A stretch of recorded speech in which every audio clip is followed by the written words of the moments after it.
Assalamualaikum warahmatullahi wabarakatuh. Alhamdulillah, wassalatu wassalamu ala khair khalqillah habibina Muhammad ibn Abdillah sallallahu alaihi wasallam. Qala Rasulullah sallallahu alaihi wasallam, talabul ilmi faridatun ala kulli muslimin wa muslimatin. Rawahul Bukhari.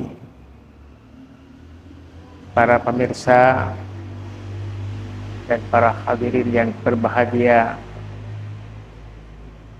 selain alhamdulillah kita bersyukur kepada Allah Subhanahu wa taala, pada tahun ini kita masih dipertemukan oleh Allah untuk mengikuti beribadah di bulan Ramadan. Semoga apa yang kita amalkan menjadi amal yang diterima oleh Allah Subhanahu wa taala. Dan pada kesempatan ini kami akan merangkan tentang fadilah yang sangat penting di bulan Ramadan, yaitu talabul ilmi atau mencari ilmu. Karena di bulan Ramadan amalan sunnah saja disamakan dengan amalan wajib pahalanya, apalagi amalan yang sudah wajib. Sesuai dengan dawuhnya Nabi sallallahu alaihi wasallam, talabul ilmi faridatun ala kulli muslimin wa muslimatin. Rasulullah menggunakan faridatun dalam kalimat ini. Ada kalimat yang berarti wajib, itu juga fardun. Atau kita bisa terjemahkan bahwa mencari ilmu bagi muslim laki-laki dan muslim perempuan adalah fardu atau wajib. Tapi kalimat yang digunakan oleh Nabi adalah kalimat fardun, faridatun. Meskipun sama-sama berarti wajib, beda antara fardun dengan faridatun.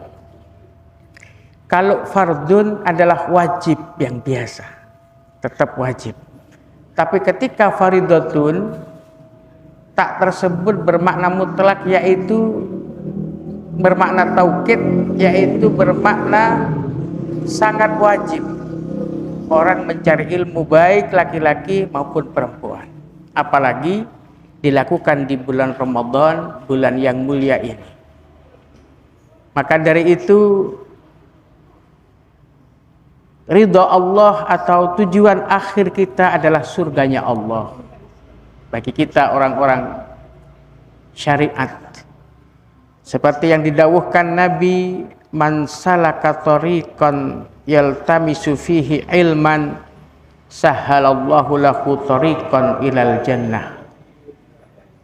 Barang siapa yang mencari ilmu, berjalan untuk mencari ilmu, maka Allah akan memudahkan jalan, membuka jalan baginya untuk masuk surga.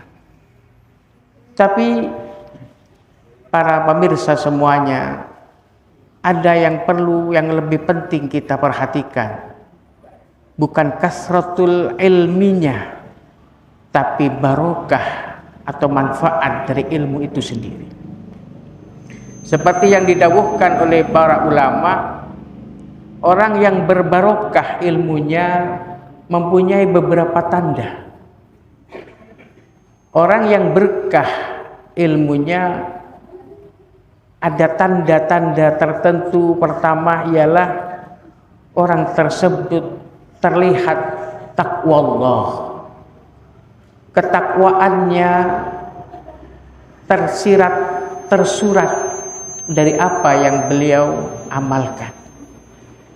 Melaksanakan apa-apa yang diperintahkan oleh Allah, menjauhi apa-apa yang dilarang oleh Allah. Kemudian yang kedua, orang yang barokah ilmunya terlihat tawadu. Tawadu ini adalah merendahkan dirinya, baik di hadapan Allah ataupun di hadapan makhluk Allah. Bukan berarti rendah diri, tapi merendahkan diri. ini seperti yang terlihat kepada Sayyidina Umar bin Khattab khalifati Rasulullah sallallahu alaihi wasallam. Beliau tidak merasa gengsi melayani ahli Madinah, penduduk-penduduk Madinah yang membutuhkan tenaga fisiknya. Sekedar membawakan air dari sumber mata air ke rumahnya. Juga ada yang terkenal di dalam sebuah kitab Al-Ittisal Al-Ma'ani. Sayyidi Habib Umar bin Hafid pernah bercerita tentang ketawaduan Sayyidah Aisyah radhiyallahu taala anha, seorang wanita yang ditarbiyah di Baitin Nubuwah, berguru langsung kepada Rasulullah sallallahu alaihi wasallam.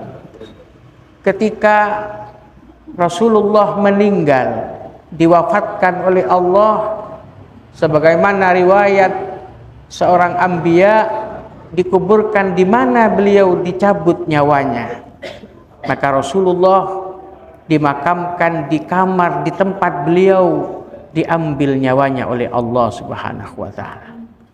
Kemudian di sampingnya ada sahabat yang mulia Sayyidina Abu Bakar Siddiq radhiyallahu taala anhu. Maka secara logika Sayyidah Aisyah sangat berhak sekali untuk menempati kamar tersebut, untuk menjadi jalon makamnya. Karena rumah yang ditempati makam adalah rumahnya Sayyidah Aisyah. Di situ dimakamkan Rasulullah yang notabene adalah suami dari Sayyidah Aisyah.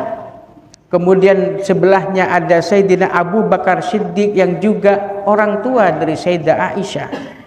Maka secara logika manusiawi mungkin akan ada harapan dari Sayyidah Aisyah bahwa aku juga akan menempati kamar tersebut. Kemudian beberapa tahun kemudian Sayyidina Umar bin Khattab ketika mendekati ajalnya meminta kepada Sayyidah Aisyah untuk diizini dimakamkan di Hujratus Syarif bersama Rasulullah dan Sayyidina Abu Bakar juga. Ternyata Sayyidah Aisyah mengalah memberikan izin memakamkan Sayyidina Umar bin Khattab di makam itu juga. Kemudian para hadirin, seperti yang kita ketahui, berjalannya waktu terlihat di kamar itu masih ada tempat yang kosong. Karena kamar tersebut di kitab itu diterangkan sebetulnya muat 4 orang. Kalau secara dihitung secara logika, jelas Sayyidah Aisyah akan menimbang, saya harus menempati di kamar itu juga. Selain rumah beliau, ada suami beliau dan ada Sayyidina Abu Bakar. Tapi apa yang beliau ambil keputusannya ketika beliau akan meninggal, berwasiat untuk dimakamkan di Baqi' bersama ummahatul muslimin, istri-istrinya Rasulullah sallallahu alaihi wasallam yang lain. Di kitab itu diterangkan bahwa ini adalah ketawaduan Sayyidah Aisyah radhiyallahu taala anha.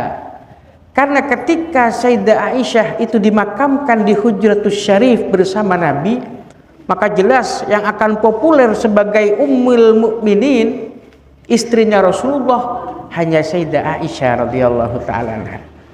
Dengan inilah Sayyidah Aisyah sebagai pribadi yang mutamayyizah, yang ditarbiyah langsung oleh Rasulullah sallallahu alaihi wasallam dengan ilmu yang rasikh di dalam hatinya, beliau bertawadu, menghindari itu semua. Beliau dimakamkan bersama istri-istri Nabi yang lain di Baqi'. Itu para hadirin yang berbahagia, para pemirsa, yang bisa kita ambil hikmah bahwa ilmu ketika ada barokah di sana, maka tercermin taqwallah dan tawadu yang tergambar dari pribadi orang yang berilmu tersebut. Maka dengan semangat Ramadan ini, kita oleh Allah selain diwajibkan mencari ilmu, maka dengan itu kita juga harus berusaha ilmu yang kita gapai, ilmu yang kita cari di bulan Ramadan ini menjadi ilmu yang berbarokah, sehingga menjadi manfaat baik kepada orang yang berilmu ataupun kepada pribadi yang lain, sehingga semuanya mendapatkan intifa. Mungkin hanya ini yang bisa kita sampaikan. Selamat berbuka puasa, dan semoga di bulan Ramadan, di bulan yang mulia ini, kita mendapatkan rahmah Allah, maghfirah, dan itqun minan nar. Dan semoga kita keluar dari madrasah Ramadan ini menjadi pribadi yang mutamayyiz seperti salafus salih. Wa akhiran, wassalamualaikum warahmatullahi wabarakatuh.